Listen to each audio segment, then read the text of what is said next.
In this series, we will use Anaconda with Python 3.9. Go to anaconda.com. So you will see this download button. So go ahead and click this button and wait for the downloading to complete.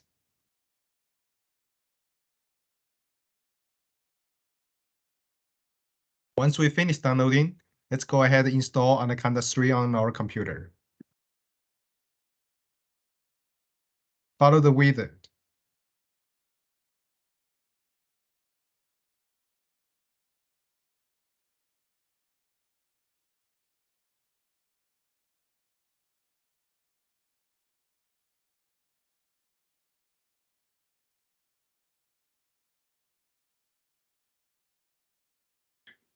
Now we have the Anaconda installed on our computer. So let's go ahead to write the first Python program to load stock data from Yahoo Finance. Let's launch Anaconda terminal.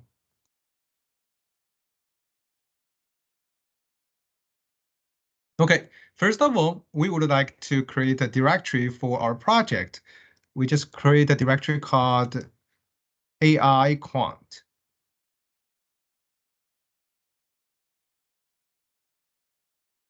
Then go to this directory.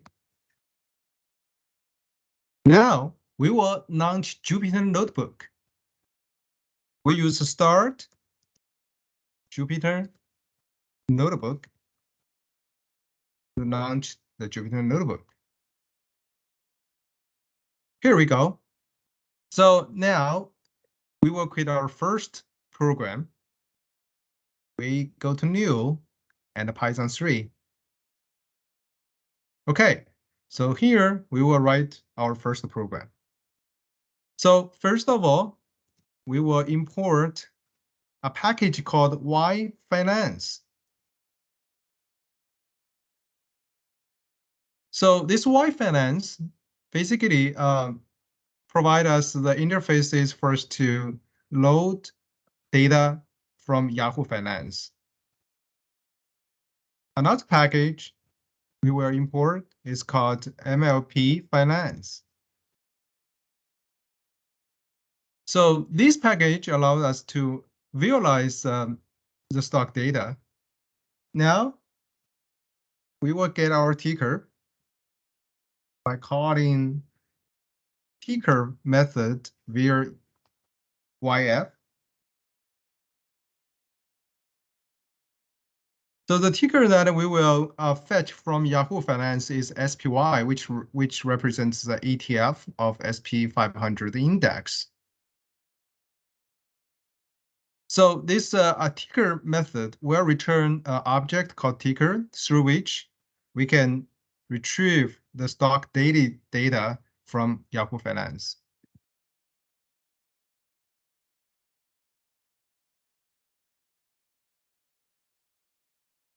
So through this object ticker, we call history to get the historical daily data for SPY.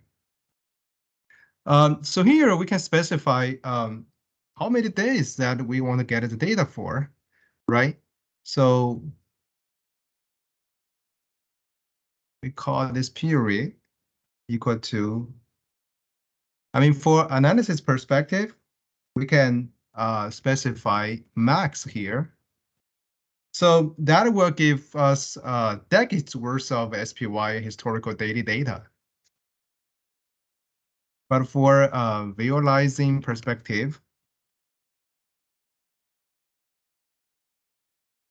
we can specify the period to be much shorter time.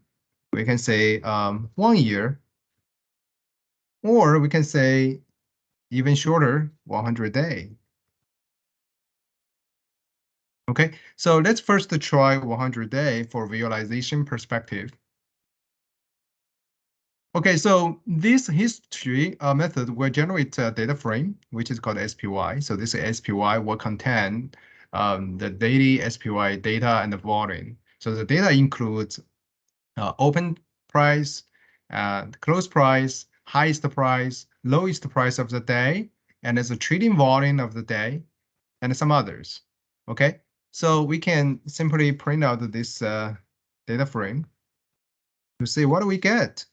Okay, so that's pretty much it. We import these two packages. Basically, we import the Y Finance, this package, for us to interact with Yahoo Finance to get the daily data for SPY, right? So we create an object called ticker to represent the SPY. And through this object, we call the method history and specify the period, how long, we want to get the daily data. And then we just print out this returned data frame, SPY. Okay, so let's go ahead to run this program. Okay, so now they give us an error message, no module named Y Finance. So that is because we haven't installed Y Finance. Okay, so let's just go to the prompt and account the prompt. So one is for, the Jupyter Notebook. The other one is a prompt that we can install the package. So let's go to the other prompt. So here, we just need to install Y Finance, right? So how we install? We can use pip, then install, then specify the package name, Y Finance.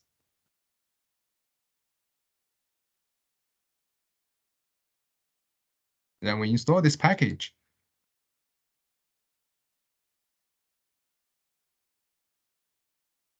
Okay, once we see that successfully installed this package, then we go ahead to run it again.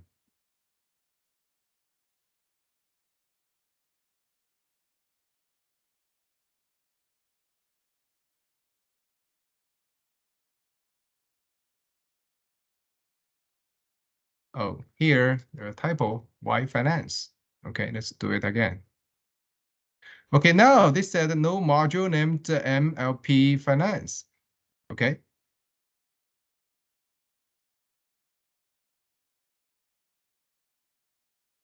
Actually, this should be MPL Finance. So we'll go ahead run it again. Okay, so no module named MPL Finance. So we just install it just like how we install Y Finance.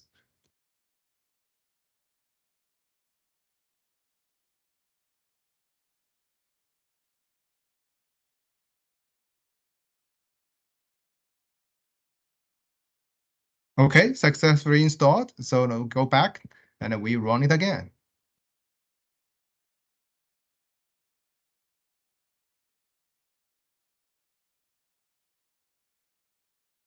Okay, and there is a typo, finance.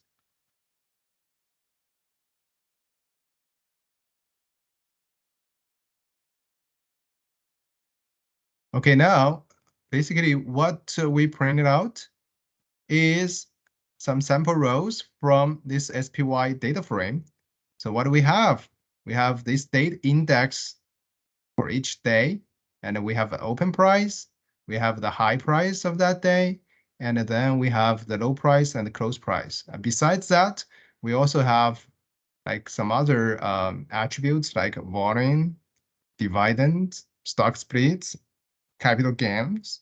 So you may notice that dividend, stock splits, capital gains typically have 0 values. So we want to basically drop those columns. So right now we don't need those columns, right? So we just add the code to drop those columns. We use this drop data frame.drop and specify what column we want to drop. We want to drop dividend. Then we want to drop stock split.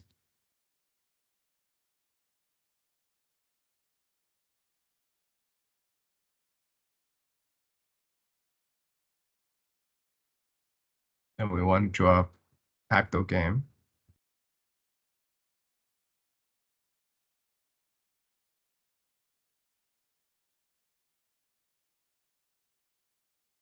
This should be 100-day B.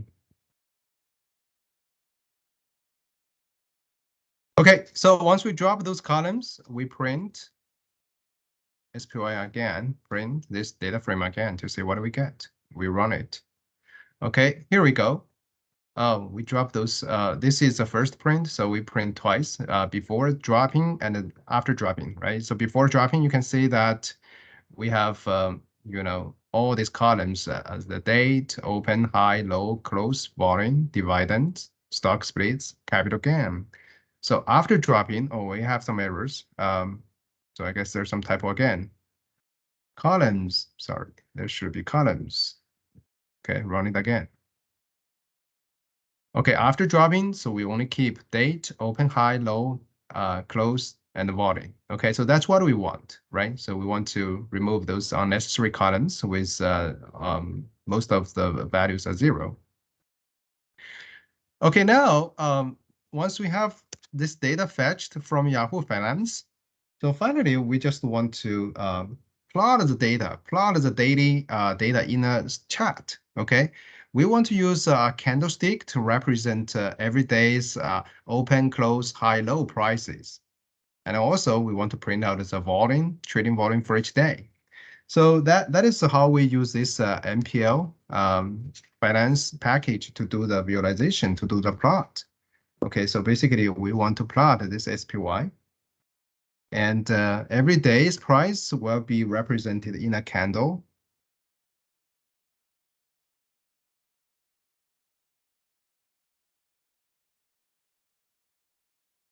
We also want to visualize the volume for every day. Okay. So after that, we just run this code again.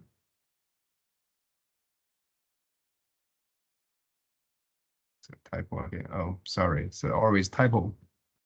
MPL. Okay, so this is how we visualize the chart. Okay, visualize the stock chart. This is just for 100 day. Again, we can do the whole data period. So let's just comment this out, and then we can do the whole.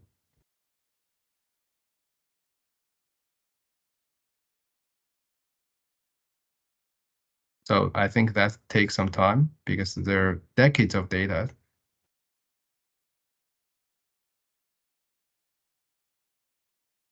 Okay, so this is all the data that we can get from Yahoo Finance, daily price movement for SPY. Okay, so you can see this trend, right? And these are the volumes for every day. But again, because the data is too dense, it's hard for us to say the daily situation. So let's just go back to the 100 day. We just comment this out, and again, you can do 100 day, 1 year, 1Y, 2Y, 1 year, 2 years, whatever period that you want to visualize for at this moment.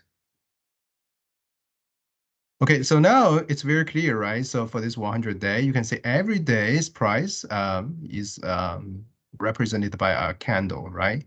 So the highest point of the candle represents the highest price, and the lowest point of the candle represents the lowest price of that day, right? So if the close price is higher than the open price, you can see the hollow candle, right? So basically, the top of the body of the candle represent the close price, and the bottom of the body of the candle represents the open price, right? If the close price is lower than the open price, then you will see a solid candle, right? So if it's a solid candle, then the top of the body represents the open price, and the bottom of the body of the candle represents a close price. Close price basically lower than the open price. So the whole day actually goes down, right? So this is how we fetch the stock data for one ticker from Yahoo Finance, and then we do a little bit of visualization. Okay, so then for next section, we will see how we add more attributes to each day, okay, to the daily price movement, add some indicators to each day's price movement.